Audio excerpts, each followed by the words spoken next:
தமிழ் தேசிய உறவுகள் அனைவருக்கும் வணக்கம். சற்று முன் வெளியான முக்கிய செய்தி, அண்ணன் சீமான் மீது மேலும் ஒரு வழக்கு பதிவு, கைது செய்ய துடிக்கும் திமுக அரசு எனும் தலைப்பில் தான் இந்த காணொலியை நம்ம காண இருக்கோம். யாருமே எதிர்பாராத ஒரு நிகழ்வு அப்படின்னு தான் சொல்லணும். ஏன்னா இதில் எந்த வகையிலுமே நாம் தமிழர் கட்சி ஈடுபடலை, குறிப்பாக அண்ணன் சீமான் அவர்கள் ஈடுபடலை. இருந்தாலும் அவர் மீதும் வழக்கு பதிவு செய்வோம் அப்படின்னு சொல்லிட்டு இந்த காவல்துறை எடுத்திருக்க இந்த முடிவு அருவருக்கத்தக்கது அப்படின்னு தான் சொல்லணும். ஏன்னா ஒரு காரணத்தோடு ஒரு செயலை செய்கிறாங்கன்னும் போது உண்மையிலே நம்ம ஈடுபட்டிருந்தோன்னா அதை ஏற்றுக்கொள்ளலாமே.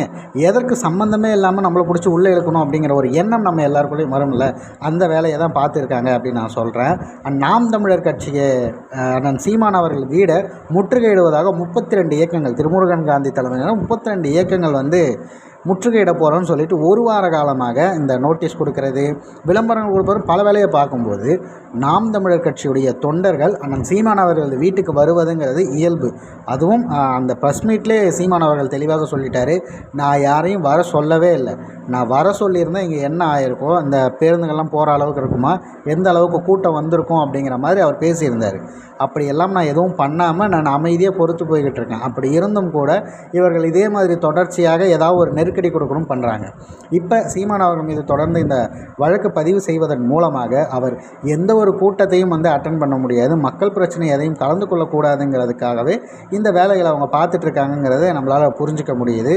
ஆனால் நாம் தமிழர் கட்சியின் தலைமை ஒருங்கிணைப்பாளர் சீமான் அவர்கள் இன்றைய தினம் ஈரோட்டில் போய் இறங்கிட்டார். இன்னும் கொஞ்சம் நேரத்தில் இதற்கு அத்தனைக்கும் பதிலடி அவர் கொடுப்பார். திமுகவுடைய எந்த அடக்குமுறையை பார்த்தும் ஒரு துளி கூட அஞ்சாத ஒரு நபர் இருக்காங்க தமிழ்நாட்டில் அப்படின்னா அது நாம் தமிழர் கட்சி தான். நாம் தமிழர் கட்சியும் நாம் தமிழர் கட்சி பிள்ளைகளும் ஒரு துளி கூட இந்த வழக்கை மதிக்க போகிறதெல்லாம் தெரியும். இருந்தாலும் தொடர்ச்சியாக வழக்கு பதிவு செய்து அடக்குமுறையை நம்ம ஏவி விடலாம் நினைக்கிற அவர்களது அந்த போக்கை நம்ம தெளிவுபடுத்தணும், விளக்கணும் மக்கள் முன்னாடிங்கிறதுக்காக தான் காணொலியாக பதிவு செய்வது.